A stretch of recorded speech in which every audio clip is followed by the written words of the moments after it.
4팀 남북 통일의 성결 조건, 표준 통일. 예. 김두건 예, 안녕하십니까. 4팀 발표를 맡게 된 김두건입니다. 저희 팀에서는 남북 통일의 성결 조건, 표준 통일이라는 주제로 정성욱 팀장님이야 12명의 팀원이 PBL 활동을 하였고요. 남북 표준 통일을 위해 무엇을 어떻게 해야 할지 고민하고 연구하고 조사한 내용을 바탕으로 발표하도록 하겠습니다. 남북 표준을 살펴보기 전에 남북 통일에 대한 문제를 먼저 살펴보겠는데요. 최근에 그 통일에 대한 의식 조사를 보면 젊은 층에서 통일에 대한 인식이 해마다 감소하고 있습니다. 통일의 올바른 인식이 부족하다는 것인데요. 민족 정체성 회복, 그다음에 다양한 편익 향유, 자유와 인권을 보장, 분단을 극복하고 지속 가능한 발전을 이룩하기 위해 통일이 필요하지만 가장 중요한 것은 제가 생각할 때는 한반도의 전쟁 위협을 제거해서 안보 문제를 해결하는 것, 이게 이제 가장 중요한 문제라고 생각을 합니다. 다음으로 그 남북 통일이 될 경우에 통일 비용의 부담 때문에 부정적인 인식을 좀 갖는 사람들이 있을 수가 있는데요. 여기에 보시는 바와 같이 금전적인 가치로 환산하기 어려운 다양한 편익을 누릴 수 있고요. 경제적인 측면으로 봤을 때도 그 단기적으로는 그 통일 비용을 많이 지출하겠지만 장기적으로 봤을 때는 내수 시장이 확대, 그다음에 중국, 유라시아 대륙으로 그런 육로를 통한 교육이 확대됨으로 인해서 지출보다 훨씬 더 큰 이익을 발생할 수 있을 것으로 예상되고요. 특히 그 남북의 인력, 그다음에 자원, 자본, 그다음 기술이 결합될 경우에 막강한 국력을 신장시킬 수 있는 기회가 될 것이다. 이렇게 보고 있습니다. 그래서 남북 통일은 반드시 필요하며 연방제든 아니면은 흡수 통일이 됐든 언젠가는 찾아올 우리 그 통일을 대비해서 표준화 관점에서 살펴보도록 하겠습니다. 그래서 먼저 남북 표준 체계의 이해를 위해서 남북 표준 체계의 비교를 한번 해보도록 하겠습니다. 북한은 여기 보시다시피 북한은 표준이 이제 국규라 그래서 KPS라고 하고요. 그다음에 남한은 한국 산업 표준 KS라고 합니다. 그리고 그 수립 과정을 보면은 북한은 소련과 중국의 그 영향을 받아서 사회주의 국가 표준 체계를 도입했고요. 그다음에 남한 같은 경우에는 일본과 유럽의 영향을 받아서 서구 표준 체계를 도입하게 되었습니다. 그리고 표준 분류 및 현황을 보시면은 북한의 경우 ISO 방식으로 18개 대분류로 돼 있고 약 한 11,000여 종 정도 이상 지금 2014년 기준으로 돼 있고요. 그다음에 남한 같은 경우에 JIS라고 그 일본 표준 방식으로 16개 대분류로 돼 있고요. 북한보다 훨씬 이렇게 많은 23,000여 종 2014년 기준으로요. 이렇게 돼 있습니다. 그래서 좀 이렇게 그 다르게 이렇게 좀 이렇게 서로 다른 길을 이렇게 가고 있고요. 북한 같은 경우에 사회주의 체제이기 때문에 좀 강제성이 강하고 남한 같은 경우에는 좀 기업의 자율적으로 채택을 할 수 있는 좀 그 강제성이 약한 부분이 있습니다. 그리고 국제 표준 부합률을 보시면은 북한 같은 경우에는 8.6%뿐이 안 됩니다. 그리고 남한 같은 경우에는 99.9% 거의 부합률이 맞기 때문에 남한과 북한이 이렇게 같이 이렇게 어떻게 표준화를 하기 위해서는 어떻게 보면 이렇게 좀 넘어야 될 산이 이렇게 많은 것으로 좀 생각이 됩니다. 자, 그다음에 그 관련 정부 조직 운영 체계를 보시면은 이제 중요한 건 이제 북한은 국가품질감독위원회, 그다음에 남한은 산업통상부 자원대 국가기술표준원 이렇게 조직 운영 체계가 그 밑으로 이렇게 돼 있고요. 그다음에 표준 현황을 보시면 북한 같은 경우에는 기역, 니은, 디귿 자음 순서로 18개 부분으로 분류가 돼 있고 남한 같은 경우는 A, B, C 알파벳 순서로 이렇게 16개 부분으로 분류가 돼 있습니다. 그다음에 남북 국가 표준 분류 체계를 간단하게 보시면 북한 같은 경우에 대분류, 중분류, 소분류 이렇게 세부 구격 이렇게 네 분류 단계로 이렇게 분류가 돼 있고요.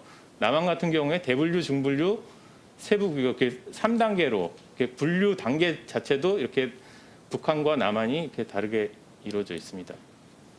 그다음 용어 특징을 보시면요, 북한 같은 경우에는 이렇게 우리말 중심으로 이렇게 알림약, 우리 한국 남한어로는 지시약을 알림약이라고 하고요, 제조년 월일을 만든 날짜, 그다음에 수분을 물기 이렇게 아주 그냥 정말 우리가 편하게 쓰는 그 용어로 쓰는 반면에 남한 같은 경우는 이렇게 한자어 같은 걸 이렇게 많이 쓰고 그다음에 두음법칙을 우리는 적용하지만 저쪽에서는 잘 적용하지 않는 그런 용어의 특징이 있습니다. 그다음에 남북 통일의 그 중요성, 필요성에 대해서 이제 한번 살펴보겠는데요. 남북 분단이 70년이 지나면서 정말 서로 다른 그 표준의 길을 가다 보니까 정말 남북 그 표준이 이질화가 이렇게 심하게 됐습니다. 그래서 어떤 사례들이 있는지 잠깐 보시면요, 그 표준 용어 그 52%가 불일치하고요, 건설 및 건설 자재 같은 경우는 93% 정도가 불일치한다고 합니다.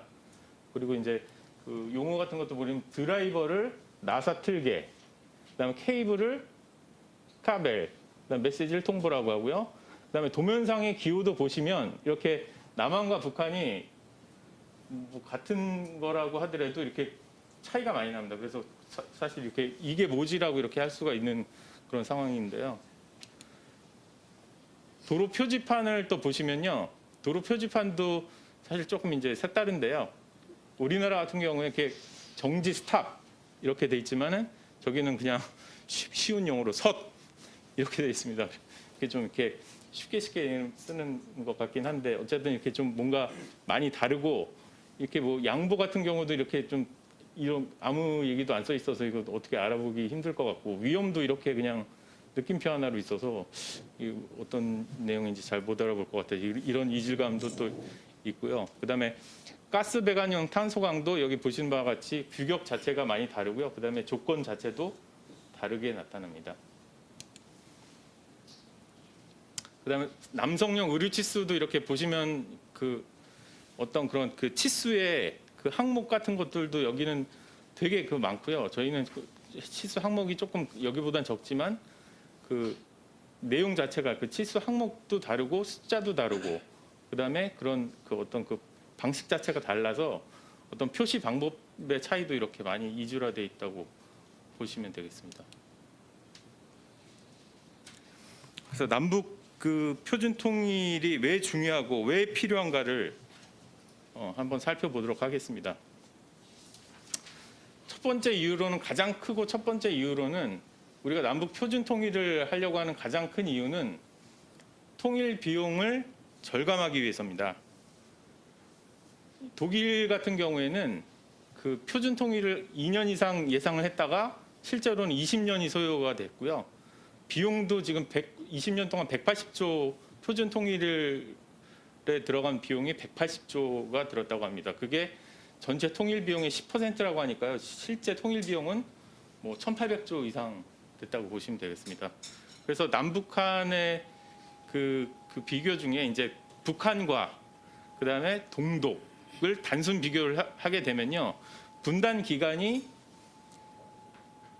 42년 차이를 했고 2.5배 차이가 나고요. 북한이 동독에 비해서. 그다음에 인구수도 그때 당시 기준으로 봤을 때 894만 명, 1.5배 차이가 나고 국토 면적도 뭐 약간 차이가 납니다. 그래서 어쨌거나 북한과 이제 우리나라 같은 경우에 이제 통일이 될 경우에, 만약에 통일이 된다면 독일의 사례보다 비용이 더 적게 나온다고 볼 수가 없습니다. 그러니까 더 많이 나오면 많이 나오지, 더 지금 그 통일 비용에 대해서 우리가 심각하게 생각해야 될 것 같고요. 이렇게 그 통일 비용의 추정에 대해서도 지금 뭐 어마어마한 숫자, 그 천문학적인 숫자들을 이렇게 다 내놓고 있어서 우리가 이에 대한 대비가 필요한 거고요. 남북 통일의 필요성의 그 두 번째로 우리가 성공적인 남북 협력 추진을 위해서 남북 통일이 필요한 거고요. 그 성공적인 남북 협력 추진을 위해서 표준화가 필요하지만 우리가 또 반대로 또 표준화가 잘 되면 또 남북 협력이 그 추진이 잘 되고 서로 상호 그 보완적인 그런 관계가 있어서 그런 부분을 우리가 남북 통일의 필요성을 그 한번 그 봤고요. 그래서 남북 통일을 표준 통일 방안을 어떻게 통일 방안을 가지고 갈 것인가 여기에 대해서 이제 살펴보도록 하겠습니다.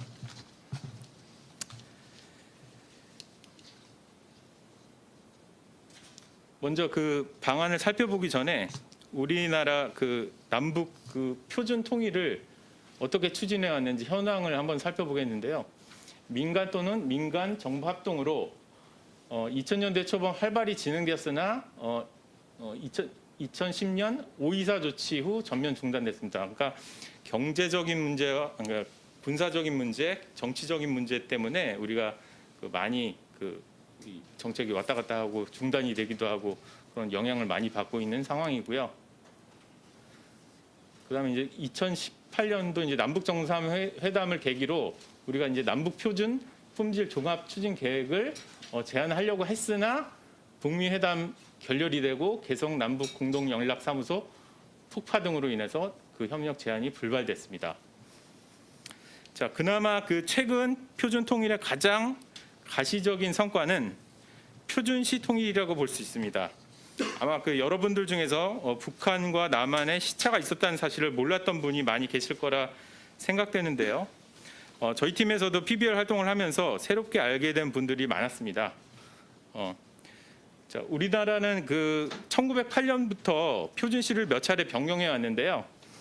1961년부터는 남한과 북한 모두 동경 135도를 기준으로 표준시를 써오다가 2015년 갑자기 북한에서 8월 15일 계기로 일제 잔재를 청산한다는 이유로 표준시 127.5도 기준으로 변경 30분 늦은 시간을 사용해 오다가 3년이 지난 후 2018년 남북 정상회담을 계기로 표준시를 같이 동일하게 이제 맞추게 되었습니다.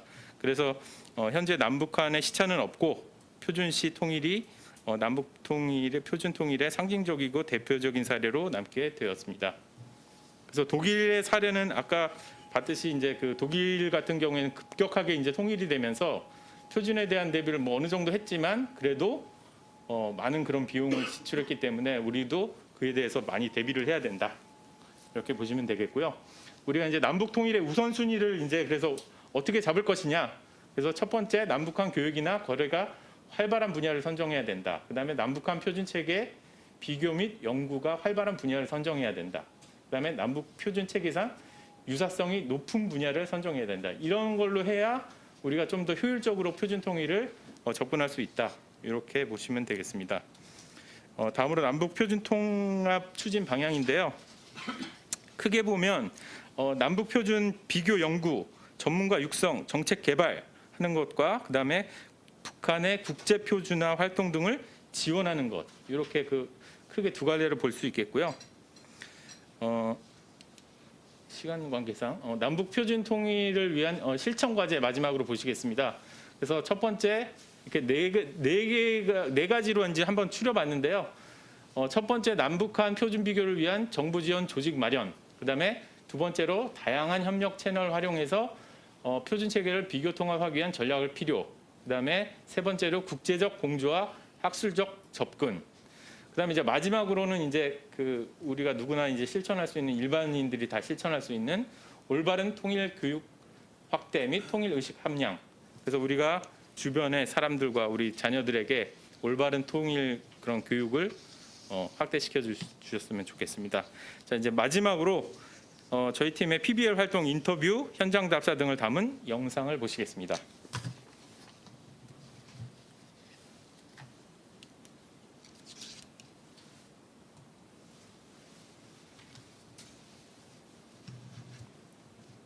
통일의 필요성에 대해서는 큰 부담만 없다면 통일되는 것이 좋다는 응답이 44.2%로 가장 많았고 반드시 통일돼야 한다는 15.4%에 그쳤습니다. 통일을 해서 뭔가 민족의 화합을 이루고 이런 단계는 아닌 것 같고요. 사실 저희 세대들, 뭐 제 친구들만 하더라도 각자의 독립성을 인정하되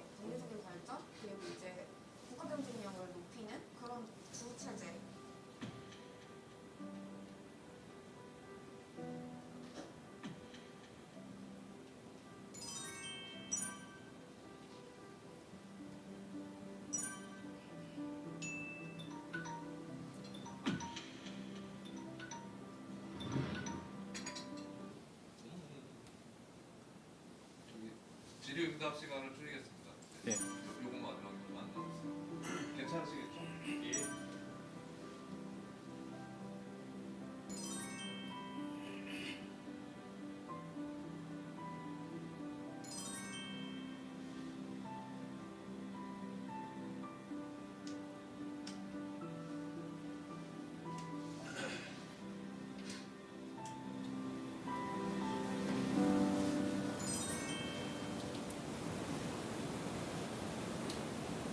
남한의 표준시가 북한보다 30분 빠르기 때문입니다.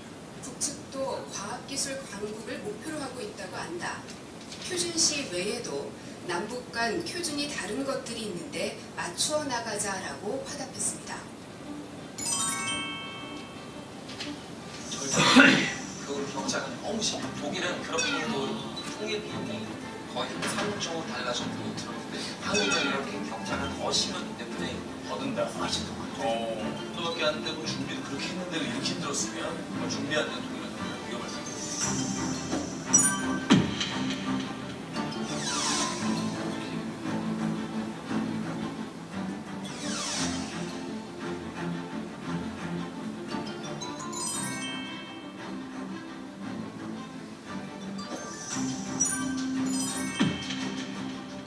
다른 나라에서 하기 때문에 통일을 준비하기 위해서는 기본적인 서로의 기준들을 맞춰가는 노력이 필요하고요.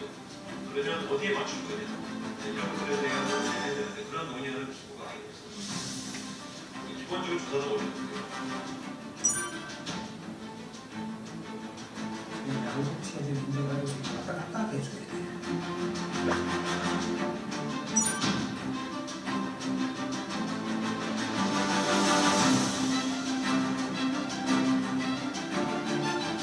후배들한테, 세대 후배들한테